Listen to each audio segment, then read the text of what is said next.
네, 반갑습니다. 청춘부동산입니다. 얼마 전에 홍준표 대구시장이 국내 내국인 카지노를 설립한다? 라는 그런 엄청난 이야기를 했었죠. 그런데 제가 봤을 때는요, 상당히 현실 가능한 그런 이야기라고 생각을 합니다.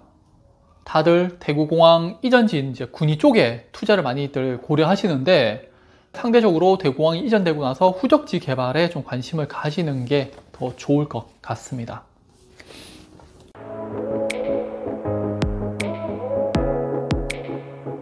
대구공항 후적지에 대해서요, 100층 높이의 랜드마크와 대형 쇼핑 공간, 테마파크 다 좋아요. 근데 여기에서 핵심은요, 카지노예요. 이 사업이 성공하기 위해서는요, 복합 카지노라고 하는 내국인 카지노가 들어서는 게 그게 핵심 포인트입니다. 여기가 마천루가 들어서고 상당히 좋은 시설들이 들어선다고 하지만요, 그걸 보기 위해서 가시는 분들은 별로 없을 거예요. 하지만 내국인 카지노가 생기면은 다릅니다. 내국인 카지노 때문에는요, 한 달에 몇 번 또 방문을 하잖아요. 그래서 저는 그게 핵심 포인트라고 보고 있고요. 혹시나 카지노를 도박이라고 생각하시는 분들도 많으실 건데요. 이제 젊은 층들한테는요, 홀덤이라는 그런 게임은 하나의 스포츠가 되었고요. 또 빌 게이츠나 워렌 버핏 같은 경우에는요, 브릿지라고 하는 그런 게임도 즐기고, 그게 아시안 게임 시범 종목 중에 하나예요. 그래서 과거처럼 도박이다라는 그런 인식들이 많이 바뀌고 있어요. 또한 글로벌 카지노 사업은요, 올해 300조 원을 돌파할 것으로 보고 있고, 그 중에서 아시아에서만 84조 원의 규모를 보일 것으로 예상합니다. 과거 타짜 이런 인식이 아니라 하나의 산업이에요. 자, 문제가 있어요. 2021년 홍준표 대구시장이 이제 대선 후보 시절일 때 제주도에 내국인 카지노를 설립하겠다고 하니까 그 태백시 폐강 지역에 있던 분들이 막 반발을 하고 일어섰단 말이에요. 그런데 그분들이 이제는 반발을 쉽게 못해요.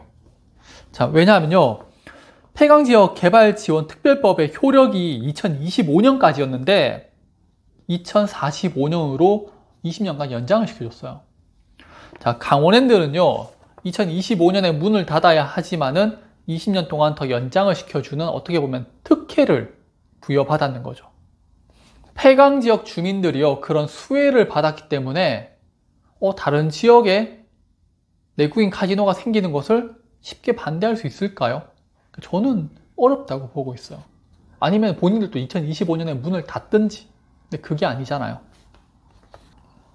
그리고 이게 국내에서 독점적 지위지, 최근에는 비행기 타고 해외로 많이 나가서 하기 때문에 별 의미는 없고요. 또 앞서 제가 카지노 사업이 올해만 300조 원의 사업이라고 말씀을 드렸잖아요. 일본은 지금까지 이게 자국민들의 도박이라는 인식 때문에 카지노 설립을 하지 않았었는데, 이번에 일본 정부가 2029년 하반기까지 카지노를 포함한 복합 리조트를 열 거라고 합니다. 그것도 위치가 오사카예요. 서울에서 비행기로 1시간 40분이면 도착하고요, 대구에서 비행기로 1시간 20분이면 도착을 하거든요. 근데 차로 막 3시간, 4시간 걸리는 강원랜드까지 갈 필요가 없는 거죠. 요즘에 저가항공 타면은 금방 가는데, 또 강원랜드 가면 뭐 있어요? 아무것도 없잖아요.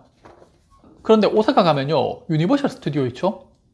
또 꼭 카지노가 아니더라도 이곳에서 관광도 하고 밤에 잠시 즐길 수도 있는 그런 인프라들이 오사카에는 상당히 많이 마련되어 있단 말이에요. 자, 다시 오사카의 그런 그림을 보면요, 홍준표 대구시장이 제시했는 청사진하고 유사하죠. 근데 오사카는 지금 현실화시켜서 2029년에 오픈을 할 예정이고요. 대구는 대구공항 이전하고 나서 그 뒤에 후적지 개발까지 시간이 많이 걸리죠. 그게 좀 안타까워요. 자, 전 세계가 카지노 사업에 사활을 걸고 있는 거예요. 그리고 홍준표 대구시장이 이렇게 이슈몰이를 하고 있는 이유가 대구에 이제 투자를 해달라는 거잖아요. 근데 이게 제가 앞서 현실 가능하다고 이야기했던 이유가요, 2015년에 미국의 카지노 기업인 샌즈그룹이요, 부산에 5조 원 투자를 하겠다고 했었습니다. 근데 그 조건이 내국인 카지노를 넣어달라는 거였대. 그 당시에 우리나라에서 뭐 도박은 좀 안 된다라는 그런 주의로 이제 실패를 하게 됐었고요. 이번에 홍준표 대구시장은 아마 그런 것들도 다 염두에 두고 큰 그림을 그리는 것 같아요. 해외 기업들 보고 이제 대구에 투자를 해달라는 거죠. 개인적으로는 전 세계 방향을 좀 잘 읽고 내놓았는 청사진 같고요. 현재 젊은 층들의 트렌드나 전 세계적인 산업 방향, 그리고 대구공항 후적지 개발까지. 개인적으로는 여기 일대가 기대가 되는 지역이고요. 부동산 투자는 이런 곳에 하는 게 맞지 않나라는 생각을 하고 있습니다. 꼭 군위가 아니더라도 이 개발되고 나서 어떻게 변할 건지를 예상을 해볼 수가 있는 거죠. 네, 오늘 영상도 도움이 좀 되셨으면 좋겠고요. 네, 다음번에 또 다른 영상으로 찾아뵙도록 하겠습니다. 감사합니다.